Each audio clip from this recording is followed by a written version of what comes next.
Hello, ladies and gentlemen, and welcome back to another episode of Birds at the Rodeo. I'm Eric, your resident Eagles fan. I'm Orlando, the resident Cowboys fan. For the first time in 20 years, the NFC East has a back-to-back division champion. All right, I'm just going to give it up to my Philadelphia Eagles. Okay, we handled business Saturday against the Commanders. I'd be lying if I said I wasn't feeling, or no, I'd be lying if I said I didn't know how to truly feel watching the game play out in the first half. You know, we had long drives, we just weren't converting them into touchdowns, and Jake Elliott obviously showed that it's time to put him out to pasture. Yeah, man, that game, it was a gritty first half, division rival. And, we're throwing the ball like all over them, right? Like it's just pitch and catch all over. But, running the ball was, but I truly did not know like how to feel after watching the first half of football, right? Second half comes and we just said, all right, man, we're tired of playing around. We're just going to start to really put the beating on the Commanders. And that's what we did, man. Saquon had a hell of a game. Like I said, the passing game, Jalen was doing his thing. And we were just making plays here, there, everywhere, really. Defense was playing lights out as always. Marcus Mariota went down with the injury, obviously. Josh Johnson had to come in and play in his spot, in his place. And obviously, the game was already over, but, like, when Josh Johnson came in, we already knew it was a wrap. Things got chippy down the stretch, obviously. The Commanders didn't take too kindly to us going for two right there. I'm indifferent about it. Like, if Nick Sirianni wants to do it, then by all means, go ahead and do it. Like, I don't care. At first, I'm watching that whole thing go down, and I'm like, bro, get off the field. Like, don't get suspended, right? We can't afford suspensions right now. And, watching that play out. But, yeah, man, the Eagles handle business. We locked up the division. We locked up a playoff spot. And while I'm not here to say that the Eagles look like they're about to go on a run, I am here to say that in the NFL it is all about getting an invite to the dance, and we did that. We got an invite to the dance. Still a lot to work on, a lot to clean up on, and really like this next game against Buffalo, man, that's going to be the tell-all, right? That's going to be the tell-all because Washington come Week 18, we're not going to play our starters. Really, it's looking like we're going to play our starters against Buffalo, but, Buffalo, they locked up a playoff spot too. So, I wouldn't be surprised if, it's one of those things where, like, we play the starters a little bit, but then we pull them and Buffalo pulls their guy. You know what I'm saying? Like, I wouldn't be surprised if that happens. But if not, and if it's the last game of the regular season for our core players and our starters, man, like, this is the game. I got to see how we look against Buffalo. Not defensively, but offensively. You know what I mean? Buffalo, they're surging late in the season. They're always in the mix for the playoffs and the Super Bowl. And, they're going to be the best team we play they're going to be the last best team we play until the playoffs. Right. And, how our offense shows up and looks against that team will tell me a lot. Like I said, I'm indifferent about the whole Washington game. We handled business. We did what we were supposed to do, but it was against Washington, right? Just like it was against the Raiders. I can't put too much stock into that. All I can say is we did our part. We did our job, and that's exactly what we did. We came out on top. We locked up the division, and on to Buffalo, man. On to Buffalo. There we are. Yeah, congrats to y'all. Like you said, made history, broke a 20-year 20 curse. years, yep. Curse. I think that y'all were definitely, because I feel like we say curse because there were years where it was just, you don't really see that throughout the NFL, just a different team being the best team in the division, but there were some years in there where, it was stolen like the last week of the season or something like this. So it's just for it to finally get done. Congrats to you guys for that. And I mean, you got a lot to look forward to, and with the playoffs coming up, and like you said, this next game against Buffalo is really going to be, if you guys are actually playing, it'll be more of a measuring stick than the last two games. 1,000%. And I mean, I think that because the team might be struggling, but we've said it before throughout the season, the league as a whole, honestly, is wide open, but the NFC as well, specifically as well. Mm-hmm. I mean, you got teams like Green Bay, who knows if they'll even finish up in the playoffs with Micah going down with his ACL. Jordan Love's out with a concussion now. That's huge for them. That's very huge. I mean, when you look at it, I feel like the only team that's in the NFC that really can kind of even say they've just been dominant is the Rams, and even they have had their struggles here and there.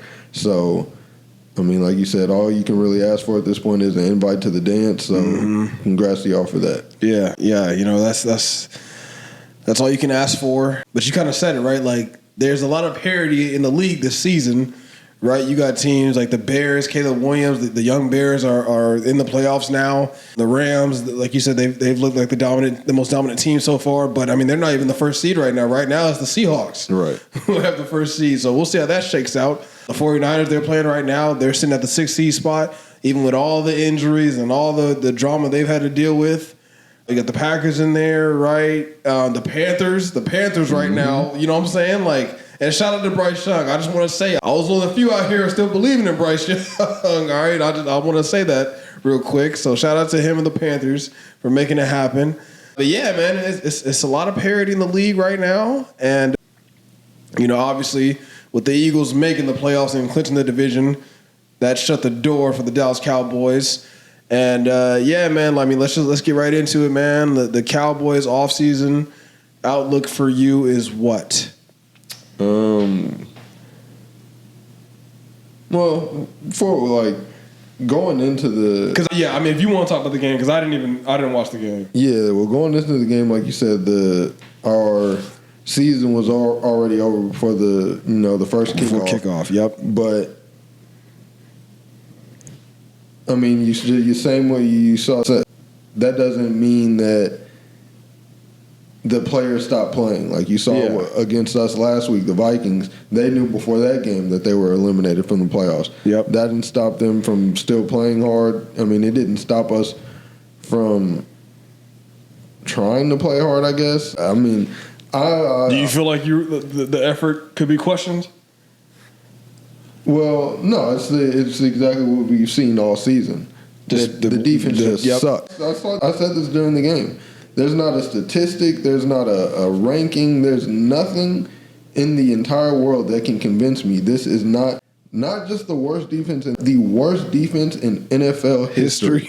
Yeah. And I would, because even if you look at, I guarantee, because there might be teams that might have given up a couple more points a game or here and there, but I guarantee you those are just overall just terrible teams. Teams that went 0-16, teams that won maybe one or two games. Not a team with the number one offense or in different bona fide, hands down top 3, top 2 offense across the board and everyone. We've never seen that.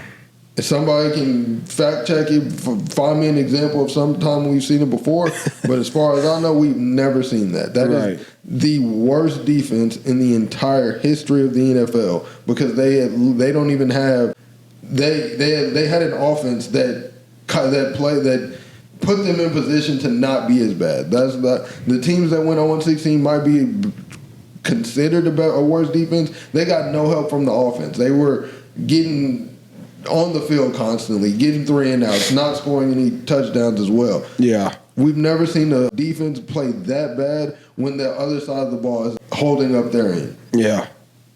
Yeah. Somebody fact check me. Find me a worse defense that good of an offense. I'll be surprised because it's insane.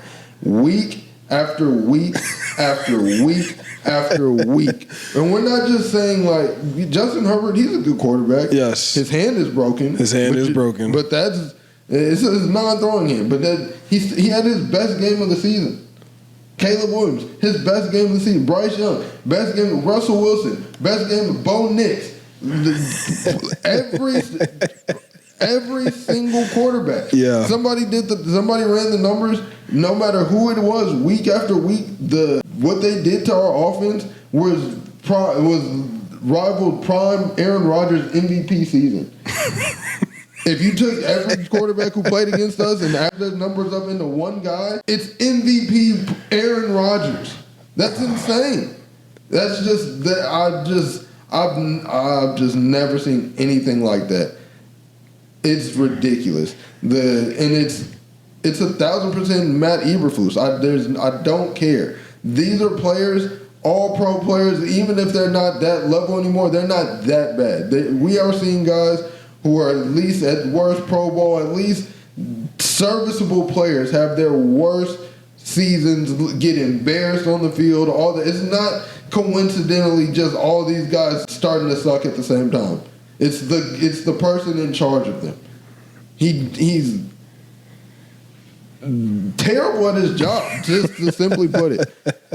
I've never seen anybody be so stubborn to not want to make adjustments, to not do things that work, that are actually working in the game we're playing. Yeah. If something will work, and he won't go back to it because it's not what he wants to be a part of his scheme.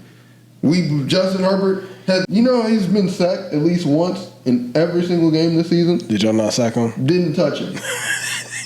He's been sacked multiple times in like 10 or 11 games. We sacked him, I think, 3 or 4 times. It's ridiculous. Yeah. He's just... And his O-line is not that good. They're terrible. Yeah, they have injuries. It's not even they're bad because of the injuries. Right. But those are the fact of the matter. Those are the guys they have, and they're not that good. Yep. And we still did nothing.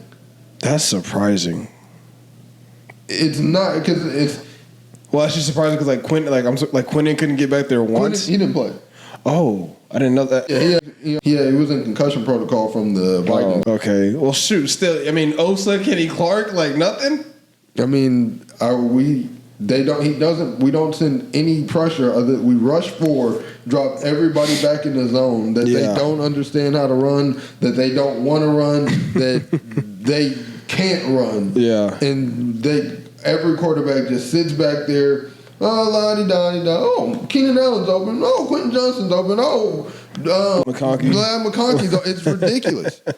They have 1,000 seconds in the pocket to just throw it to any receiver who can, because it doesn't take much to get open. Yeah. The corners aren't playing well. They are playing terrible. But I don't think I think it's not a coincidence that collectively they're all playing terribly. Yeah. And me and my brother talk about this all the time. Something has to be investigated within our organization. There's something in Deron Bland and Trayvon Diggs' contract that says they are not allowed to play on the field at the same time. It's insane. Well, okay, because Trayvon played. Deron didn't play? No. Trayvon hasn't played in months. I didn't think he'd ever lace up for the game. Yeah, you said that before. The moment Deron Bland goes out and now needs surgery on his foot, now he's activated again. That's right. I did see that. What is that? I did see that. Yeah. Why is it one or the other? Did they say did he hurt his foot in practice or? I think it was in the game, but the Vikings game. Yeah. It actually might have been something he was dealing with all season. Because I just decided to get the surgery, but it's just. Throughout their entire careers, now this was more of like it was just like a decision before. It just seemed like it was just the bad luck of the draw coincidence that they always got injured. Yeah. Literally, the game, one of them was scheduled to come back in the next game. The other one gets hurt in that game. It's ridiculous. Duran's record-setting pick 6 season, Trayvon Diggs ACL tear in like week 2. They played like 5 games together. It's ridiculous. So, I mean... Thinking they're like the Brooklyn Nets. Yeah, I don't get it. I don't know what it is about them that just not being able to be on the field. Because like when you think about it, those are supposed to be our 2 cornerstone all-pro corners. Yes. Yes. And we can't even get them on the field at the same time. But you're already of the mindset of moving off from Trayvon. Well, still, or I want Trayvon Diggs. I thought the team had made that decision. Yeah. I thought, not even just, I thought it was a mutual thing. He didn't want to be here, and they didn't want him. Yeah. I mean, well, news just came out. Well, he broke, he told everybody how he got his concussion. Right. He said he was mounting TV video evidence and everything, mounting the TV, it fell on his head, which if that's the thing, that could have been, if that's the story, it should have been nothing. But I agree with him in the sense that he doesn't owe the world the story. But in the same sense, well, then you can't be confused when you can't be mad when people the narratives are created when they take something to run with it. If you don't want to come out and tell it, yeah, exactly. And so I see both sides. But now that I think that the truth is out, I feel like it should be over with. Now I'm still seeing people say like, oh, they don't believe him, or like, sure, they like as in the stories, or no, like fans. Okay, like, I was not fans, just like the public. Yeah, they don't believe the story, and it's just like, I mean, I told you what happened. If you don't, at that point, if you don't want to believe it, then that's on you, right? Right. But yeah, so he was dealing with this concussion. That really only kept him out like a game, maybe, because he'd been out. You said it, like 2 months? Yeah, but he had got moved to IR because of a knee injury.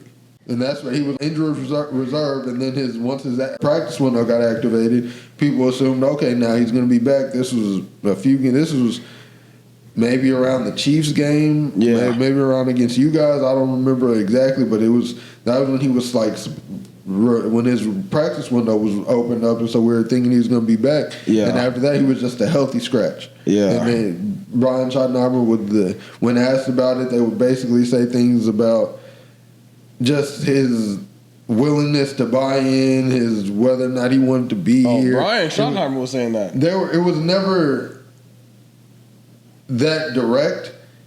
It was all just like, once he's ready, or when the time comes, or like, it was all very vague and coach speak. Yeah. But reading between the lines made it seem like it was. Basically calling him out. Yeah. To me, I think the relationship with Matt Eberflus was just completely.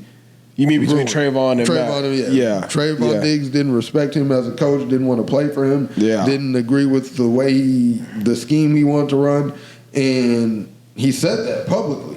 He came to the media and talked to them about his one-on-one meeting with the coaching staffs to change things up, to put them in better positions, and he was met with nothing but disdain and pushback, coach talk, and they just blew him off. And I think that his openness about like that entire situation I think it rubbed the coaching staff the wrong way. Yeah, which I feel like it's a different situation, but in like how AJ Brown was coming out talking, it's like, when he's right, what are we talking about? Right, exactly, and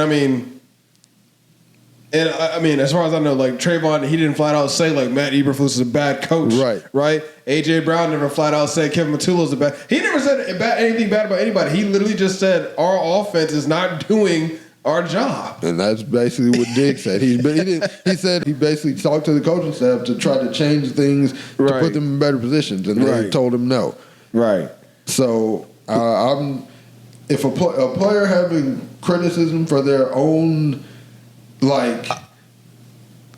can't be mad at a player for having feelings about for wanting to be better, right? Like you can't, and if you're a coach, like you should hear, especially like what your star players are saying, like hear them out, because they probably have some credence into what they're saying. And it's not like y'all were winning games, but it's not like your offense is going crazy. No, and AJ's just not getting the ball. It's not like our defense is shutting people out, getting stops here and there. And Trayvon's just not getting picks. This is costing us games. Literally. And we're not okay with that. And they're speaking, and I want my players to be vocal about things that aren't working and wanting to be better. Right. It shows a desire to want to win. They care. They're holding themselves and their coaches and their teammates accountable. And it shows that they're actually putting winning above everything else. Right. They're putting winning above themselves, above their like ideologies. Because like I said with Matt, his weapon, not stubbornness, has killed our team this season. Yeah. Well, let me ask you this though about Trayvon though, because the best ability is availability, and he has failed to be available for y'all majority of the time since he got that contract. So, like, just from that aspect alone, like, do you want to keep him? Yeah. Yeah. Because I think he's a better corner. I think he's the best corner on our team.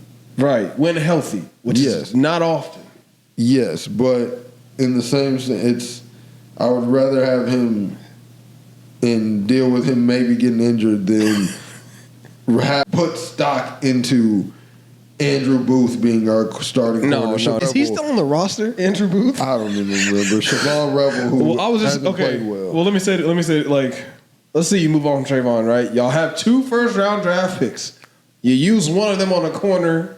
Absolutely not. No, you don't want to go that route? We need because like we have players who are supposed to be good.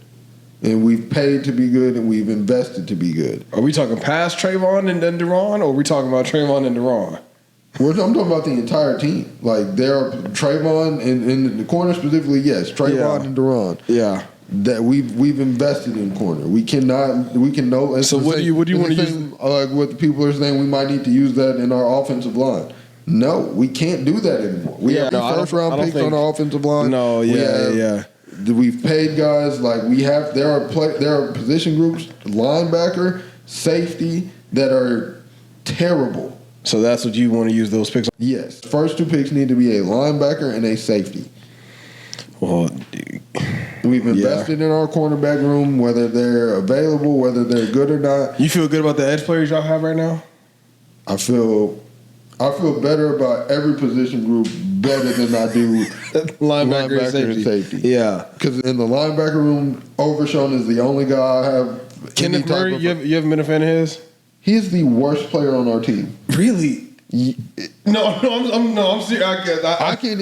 He's the one guy I can't even blame him for. He could literally put a Shaq a full like highlight tape. The way you like Logan Wilson better than him? Oh, it's not even. Logan Wilson doesn't get to play, but it's not even. I would like me out there. Is Logan Wilson not getting run anymore? Not really. He just doesn't get to play. He just Kenneth Murray. Who else y'all got? It almost looks like he's trying to be bad at football. He's like the play will be like it'll be a hole this way, and he'll run. He'll be the only guy over here. It's insane. What about Morris Leopold? Is he getting any run? I have after DeMar that he's the person I would love to see the most. Right, and he's very undisciplined and very raw. Yes, yeah, and leads to penalties sometimes. But the effort, the just physical ability, all of that is much more than the other guys. But the coaching staff, they don't agree with that sentiment. They don't feel like all that is enough to justify him getting on the field. Yeah. Okay. So you want to find Demarion Overshown's partner in crime, his running mate. And you want to get a safety back there. Yes. Because, Malik Hooker, his contract is about to be up, right? Malik Hooker, Donovan Wilson, their contracts are like on the verge of expiring, and they're just not good. Yeah. Well, you could definitely get a linebacker. Safety, that'll be interesting because, Caleb Downs will absolutely be off the board. Although, maybe not. I don't know.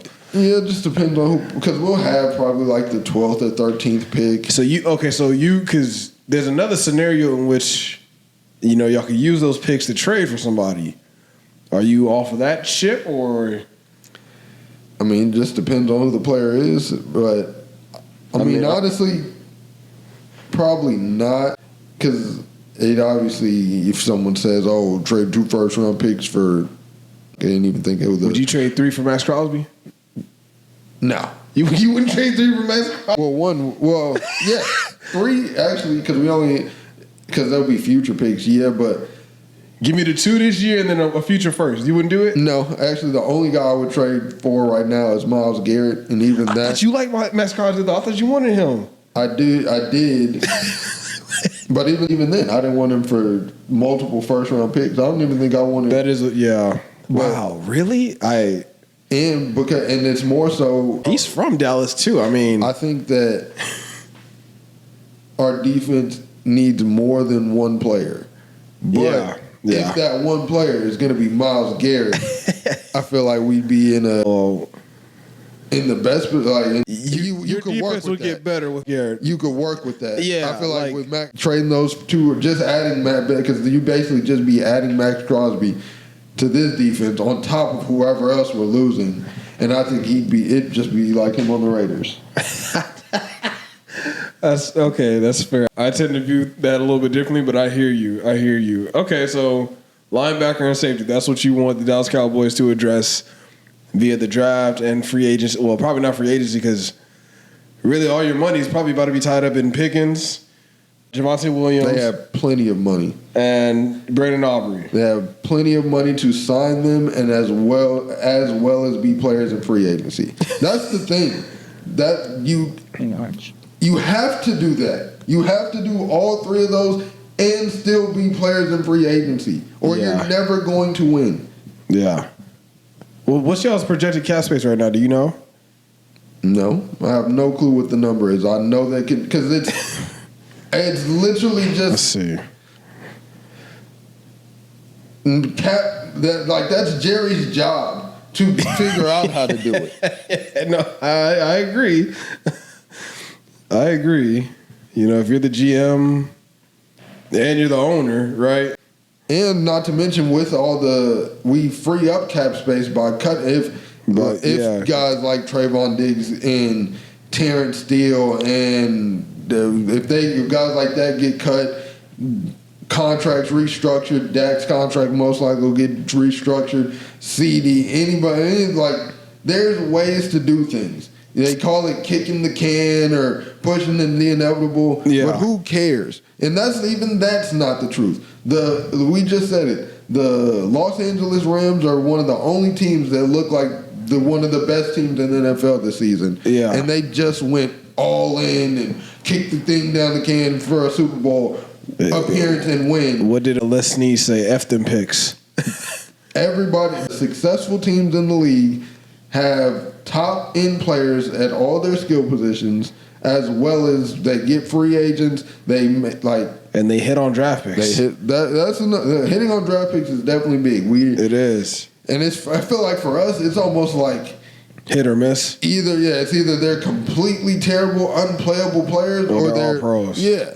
So I'm looking at it right now, and it could be wrong, but it is saying y'all will be about $36 million over the cap. No, that's not the truth. But it says we went into the season, we signed nobody, and we had $30 million just sitting there rolled into the season. It says, but have potential flexibility to create $45 to $60 million in workable space by restructuring major deals like CD, Dak, cutting Terrence Steele. Yeah. And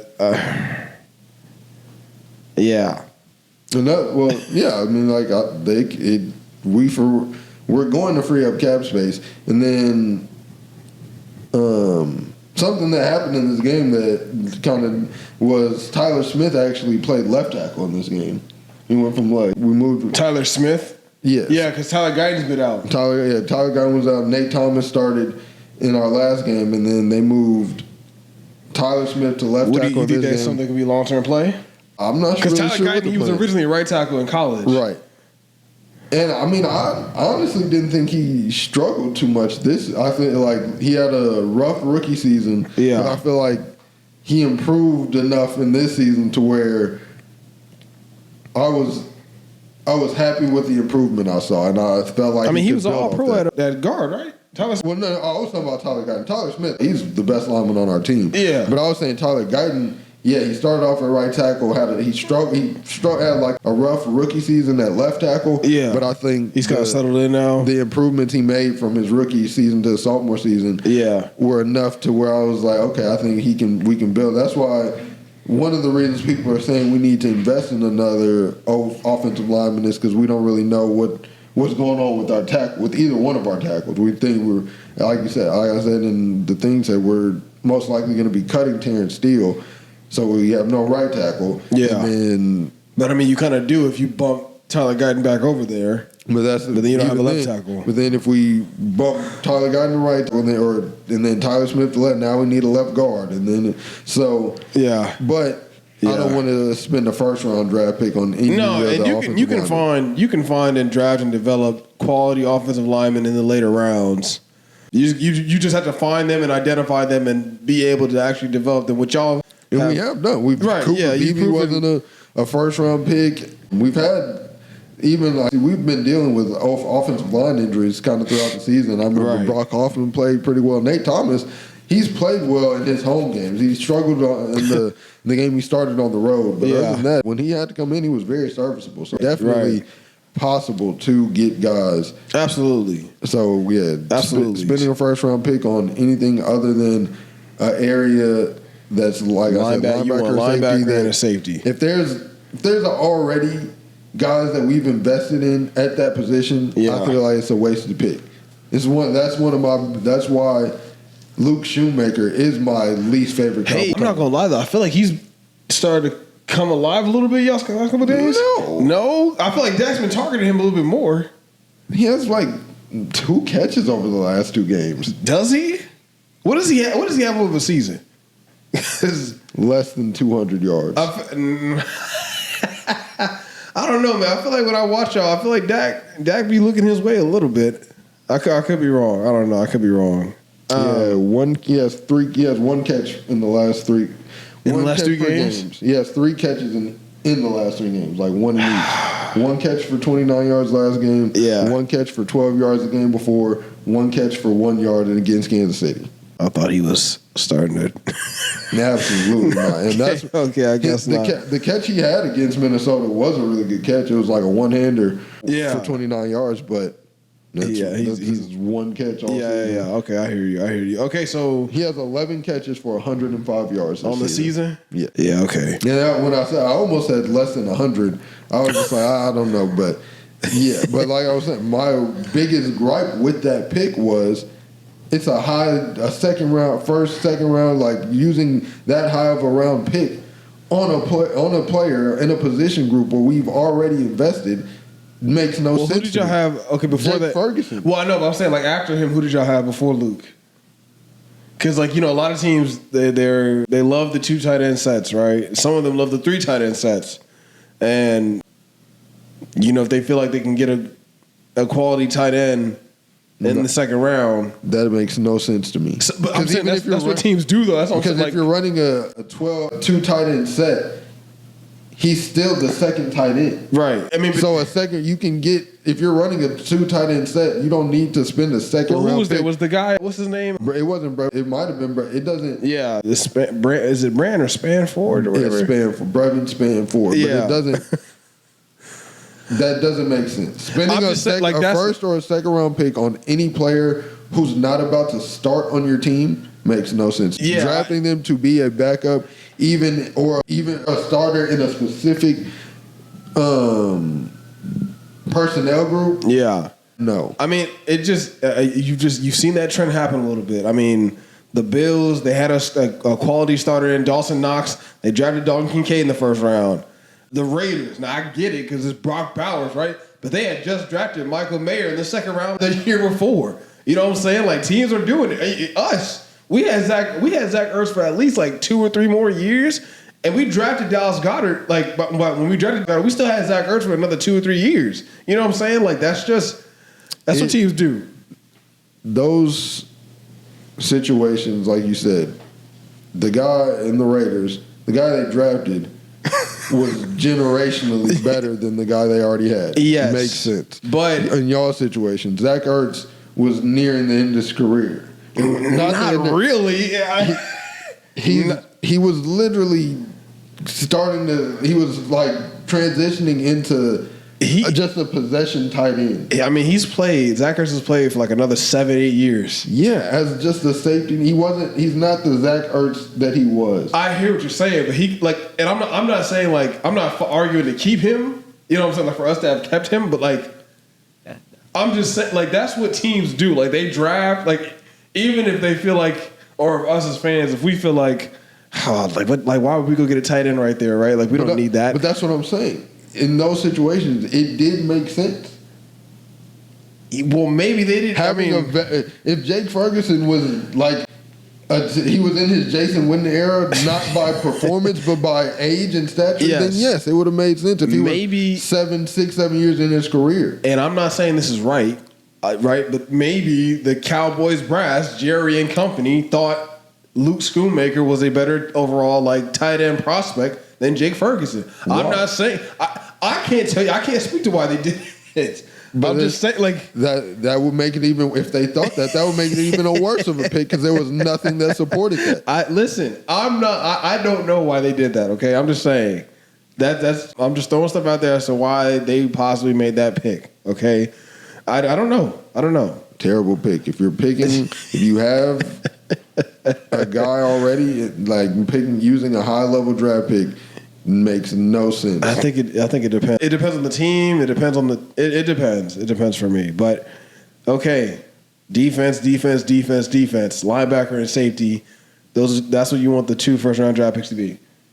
If we sign everybody back, we literally don't need to draft a single offensive player.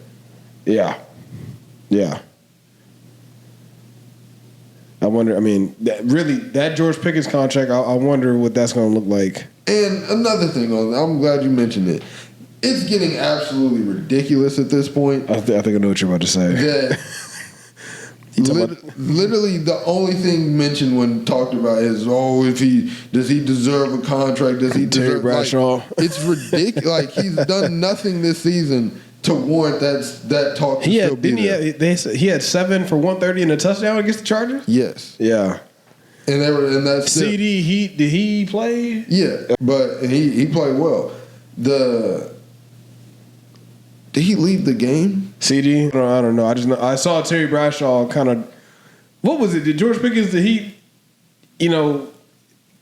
Go half throttle on a route or something? I don't. No, he literally did nothing. It was before the game. They were just talking about the contract situation, and he was saying like, I wouldn't pay a guy like that. Or I basically just give him a franchise tag or give him just 1-year deals until he. Then it was like it made no sense. Yeah. And then another Steelers fans like they are. I think they're. Are they coming out the woodshed? I think all season they've been trying to convince themselves. That, oh my God, George, we made the right move moving on from George Pickens. Good riddance. Yeah. When there's been nothing to support that. So then finally, like a few weeks ago when the routes, when he didn't give 100% effort on a couple of those routes and finally gave the public just the smidgen of something to talk about. Mm-hmm. They came out, see, this is the George Pickens we all knew y'all were going to get this and that when... Now, with the situation, I 1,000% think he was justified. But DK Metcalf punched a fan. See, yeah. Well, yeah, he's justified in it, but George Pickens has never done anything like that. Would I have punched that fan? Absolutely. Because of what DK said he said. Well, it's not even just a one-off thing. Apparently, yeah, which I don't understand how... I don't know. Guys been following him, being disrespectful, saying crazy things about him, right? All types of people. And if that's true, then you're gonna get whatever you got coming. Exactly. Yeah, dude. I don't. Yeah. He got suspended for 2 games for that. Right. But it's just like, and see, that was when I remember I said this when the George Pickens trade even happened.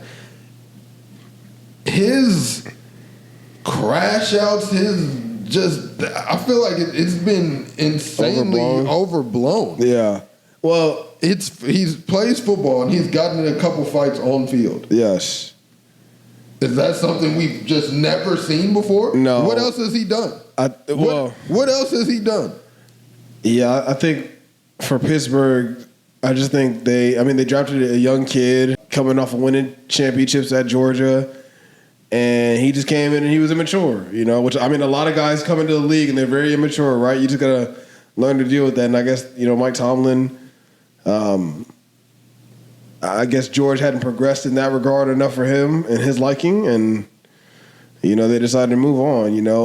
Look, I thought George Pickens was a number one talent in Pittsburgh. I just thought he just needed to lock in, right? And this is George Pickens locking in. But it's like, right? What were they even expecting of him with the quarterbacks they trotted out?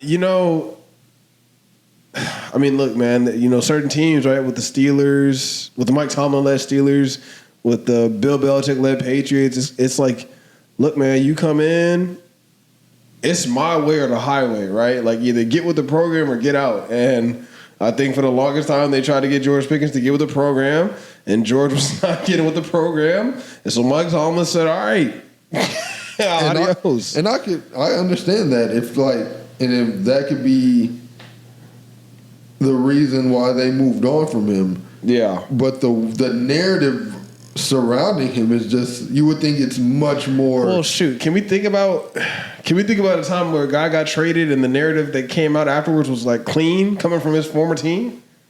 Jared Goff, everybody was like, oh man, he's like, and really, like, when you think about that, right, it was, he couldn't get the Rams over the hump. He took them to the Super Bowl, but he couldn't win the big game. Right, he's going to Detroit. His career's about to die. Right, like, let's think. Who else got traded? I'm trying to think like big trades. I'm gonna blink. Jalen Ramsey, right? Jalen Ramsey. He gets moved. He's a great player, but he's so and such. He talks too much, or he brings a lot of drama with him. Blah blah blah. This and that. Right. Tyreek Hill. He got traded. Right. Oh, he's a speed guy.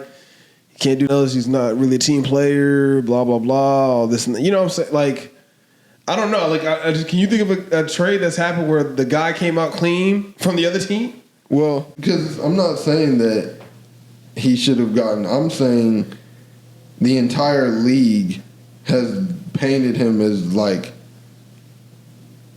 You would think he was kill people, or you would think he was like. Yeah, you would literally think he's the our version of Terrell Owens, right? When he's done nothing. I mean, shoot, AJ with us right now, right?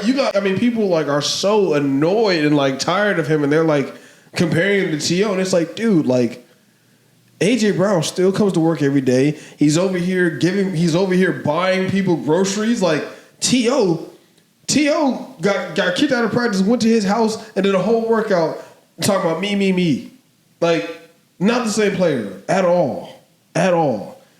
And, I mean, I hear what you're saying. I just think, look, man, sometimes dudes get drafted into the wrong situation, and I think it could have worked in Pittsburgh for George Pickens, but George wasn't ready for that. The Steelers didn't want to keep, in their eyes, they didn't want to keep babying him.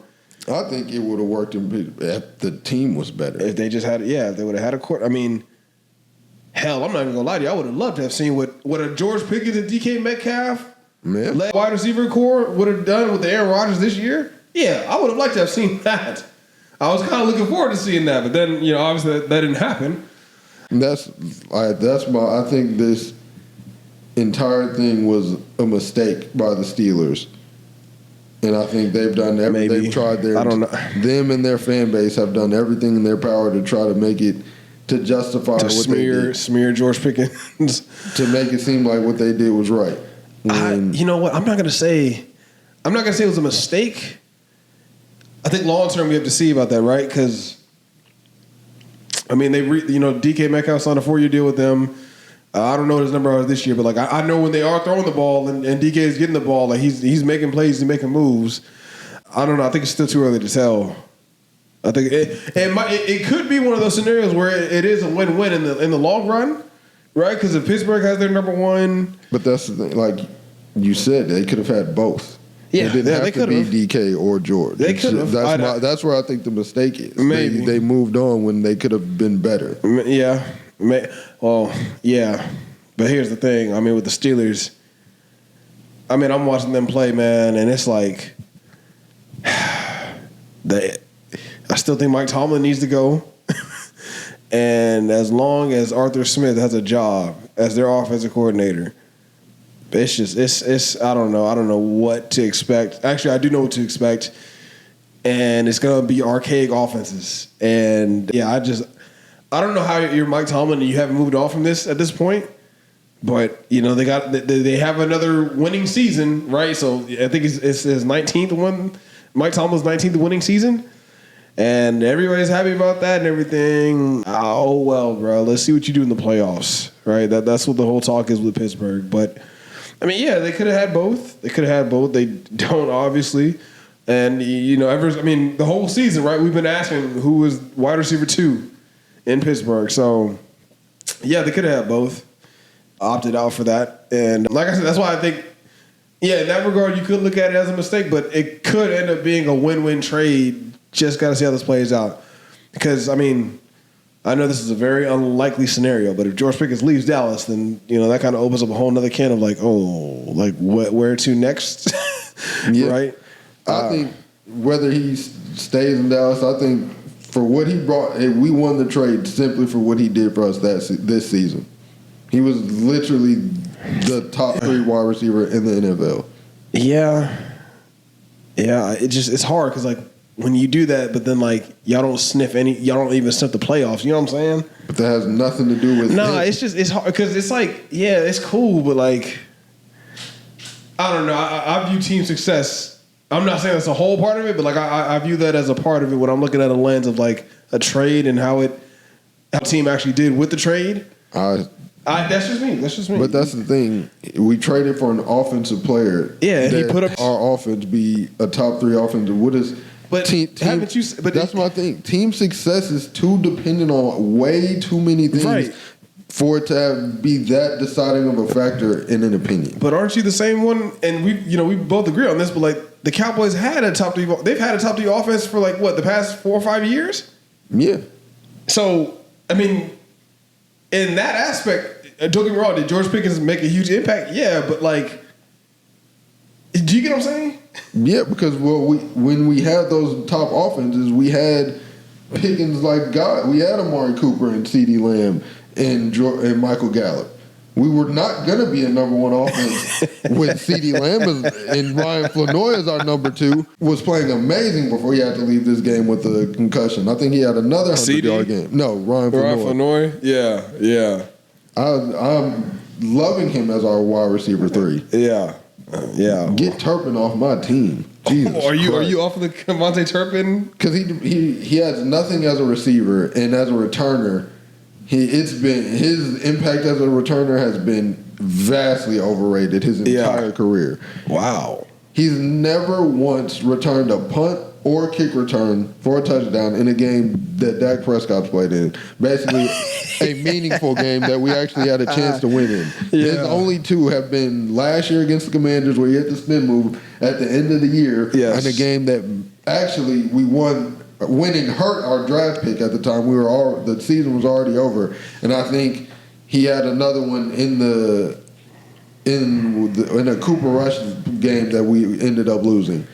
Wow. Okay. And then on top of that, and this isn't his fault, but even on times where he does get decent to semi-decent returns, there's a penalty every time. We have one of the worst special teams in the entire league. That's one thing that I've really kind of realized this season is just how much of an impact coordinators have on a specific group in terms of like the Rams just fired their special teams coordinator. we got rid of our special teams coordinator, and before this season, Bones Fassel, I think he went to the Jags maybe. I'm not sure, but he was a great special teams coordinator. And y'all got rid of him when this past offseason? Yeah. Well, I don't think we got rid of him. I think his contract expired. He signed somewhere else. That's always what happens with Jerry's, right? He never gets rid of guys. I'm trying to think who our special teams coordinator is now, because he has this team in terrible. Michael Clay's been with us for a minute. I hear you, though, while you look that up. I hear you on the returners. Look, let me tell you something. Sorensen. Who? Nick Sorensen. That name sounds familiar. Fassel went to the Titans. Oh, he might want to come back to Dallas now. I hear you with the returners. Let me tell you, Will Shipley, please do not return kicks anymore. Braden Covey, please stay back there, please. I like Will Shipley, but man, he was bad returning kicks this past Saturday, bro. Bad. Just there is a certain, and I think we take this for granted as fans. Like there is a certain level of awareness and football IQ you have to have as a return man. For sure. Oh my God. And Will Shipley lacks that sorely. So I hear you with that. And there was, I'll never forget one of the playoff games against the 49ers. There were literally, he has a kick return. There's 4 different ways he can go. He can go this way, this way, this way, this way.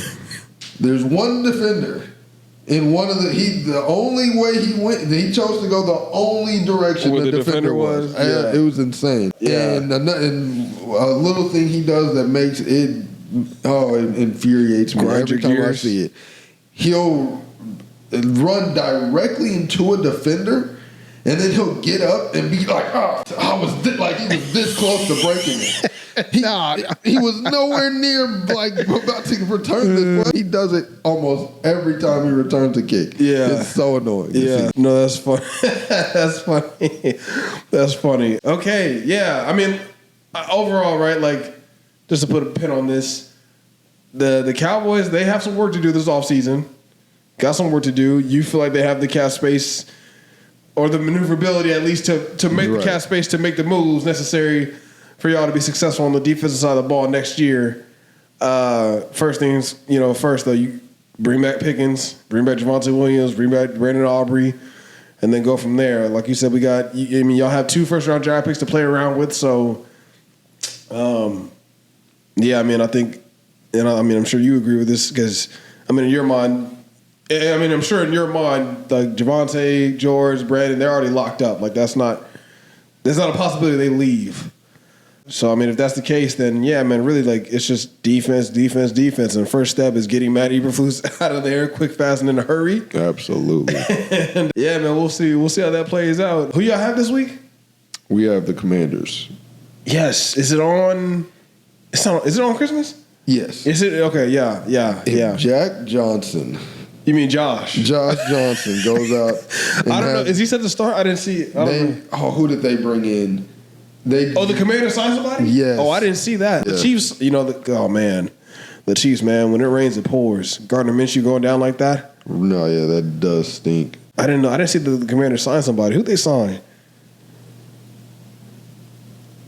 Also, while you bring this up, you know what I thought about watching Phillip Rivers play today? What? And, we were talking about, when they first brought him in, like, they couldn't find anybody else. Not just... And maybe this guy is just fully, like, I'm never playing football again.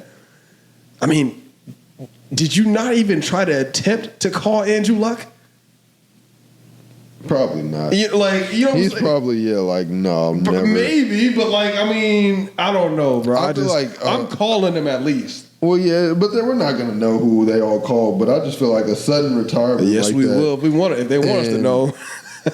And just, he's still, Andrew Luck is what, 30? But injuries and all that was why he retired. I know, but I would have at least called him, man. And so the Commanders signed Jeff Driscoll. Yeah.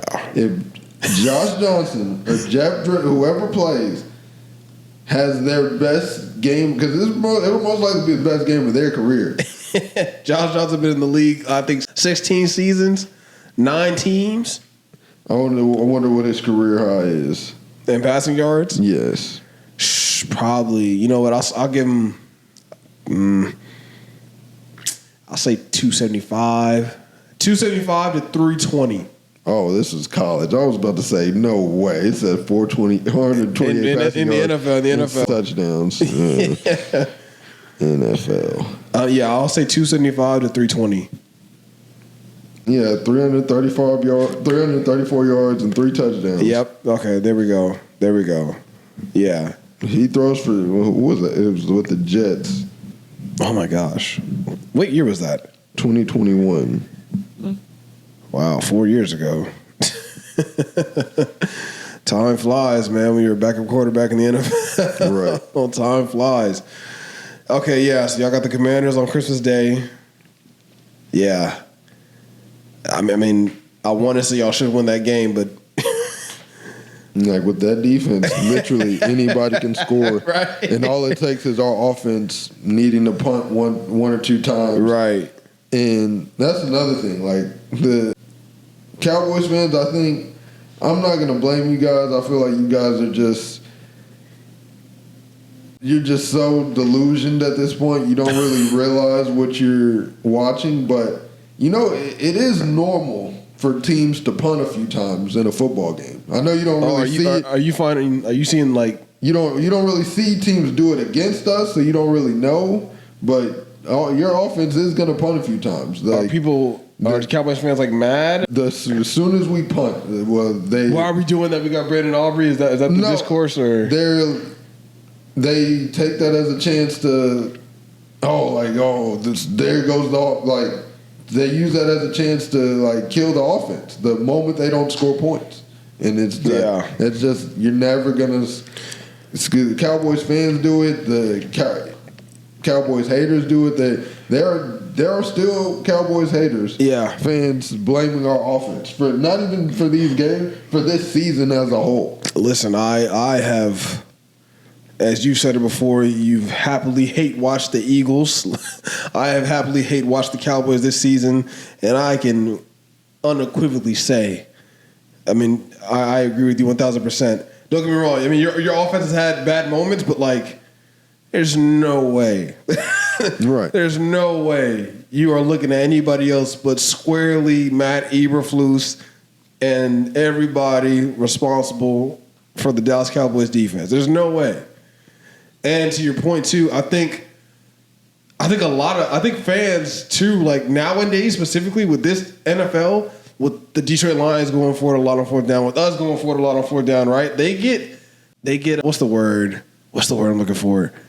They get spoiled. Get spoiled. They get spoiled to that, right? And like they get mad when you kick a field goal. It's like, dude, there's that's right. a part of the game. Yes, like there are free points to be taken and had. I'm gonna go get the free points. Right. Right. Like that's not out of the norm. You know. I will say with how bad our defense is, I do wish Brian Schottenheimer would go for it more. Yeah. I mean, and that makes sense. That even if you go for it, your offense doesn't get it. And so be it. Like you'll live and die with the results, but I mean, you just know your defense. You got to do whatever you can to keep them off the field. No, absolutely. No, and that's fair. And in that scenario, that makes perfect sense.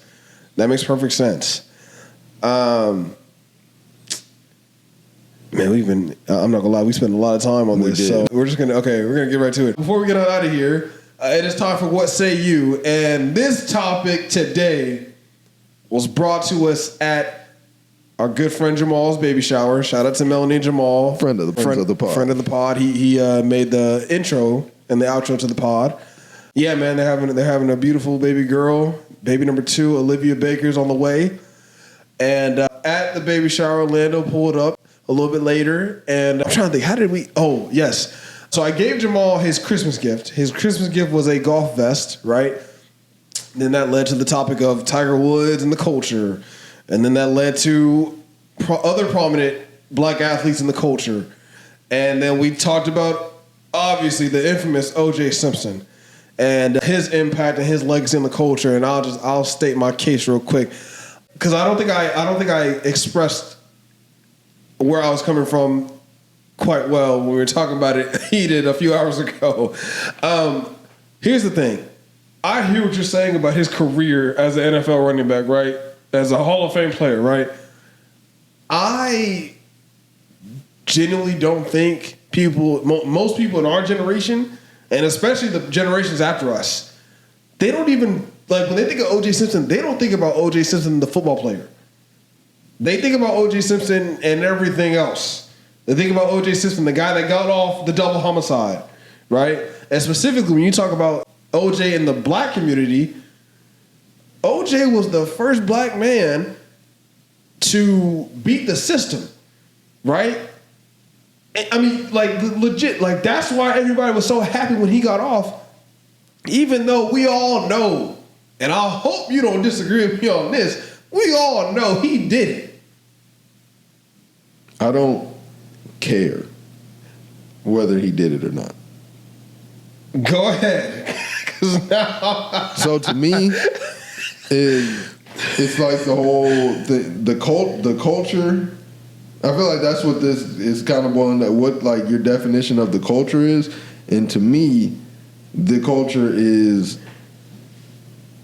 racially. It is a racially divided concept.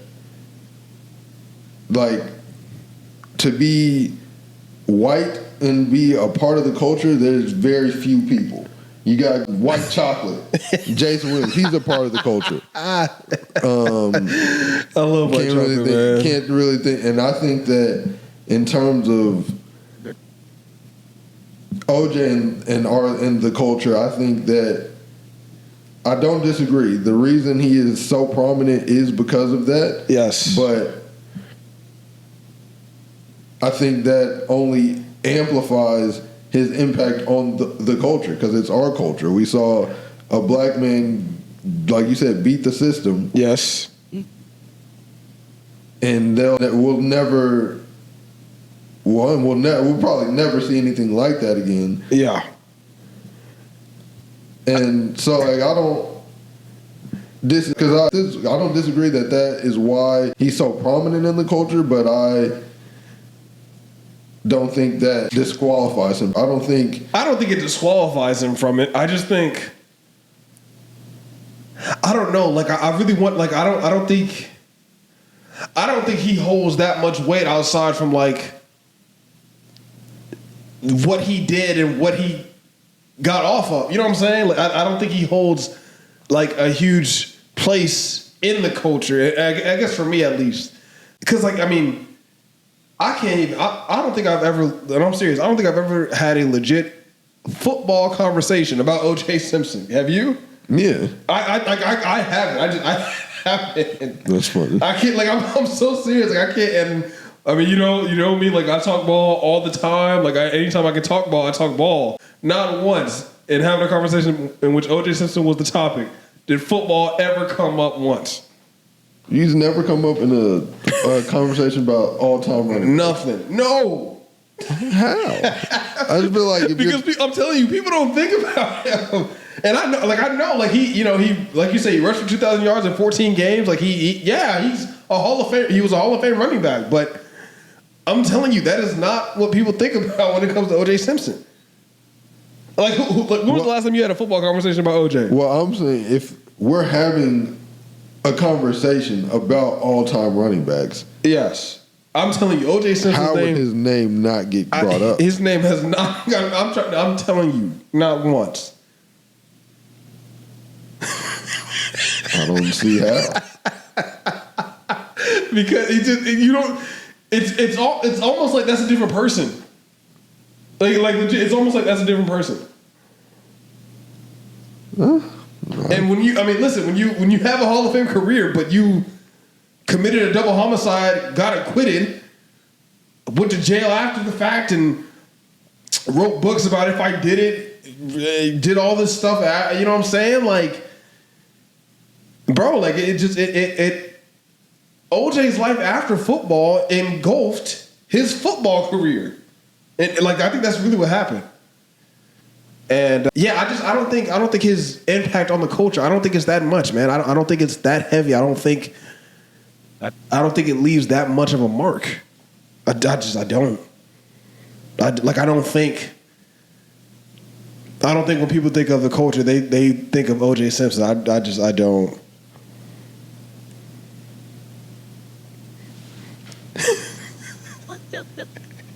I mean, I think as who he is, I think that to be, I think he just automatically, as a prominent, famous black person, he's in the culture. And I think to be not like to be. I think it's almost kind of like he's either a part of the culture or he's not. isn't. Yeah. And to be outside the culture as a black person, you'd have to really do something to our own community. I don't think a black person who has a white victim will ever be pushed out of the culture for that. No, I don't even think it's for that. I just think because OJ was who he was, he moved the way he moved. I don't like. Yeah. I think he became even more a part of the culture even later in his life. Like when he got the Twitter and everything. Yeah, you can.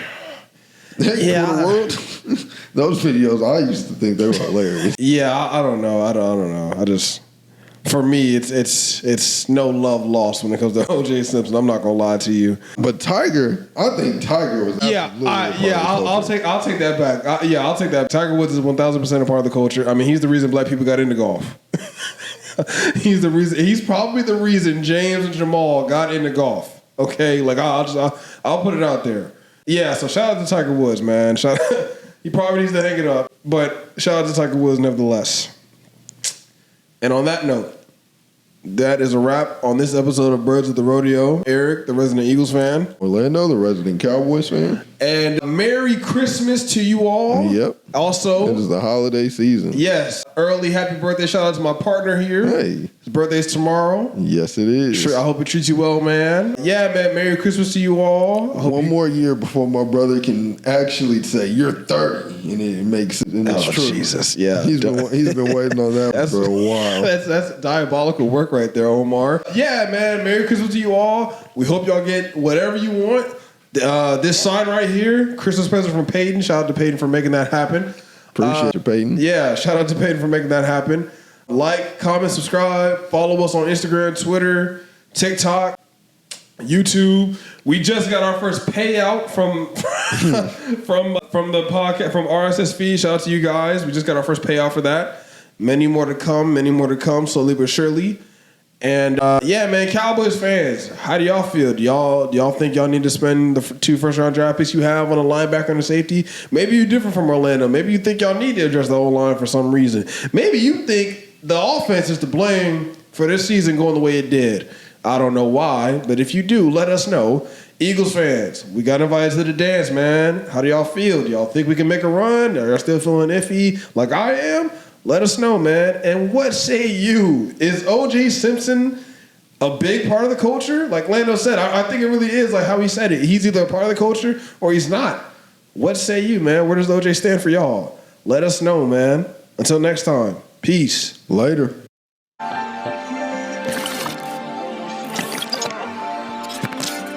Jamal with a stroke of genius.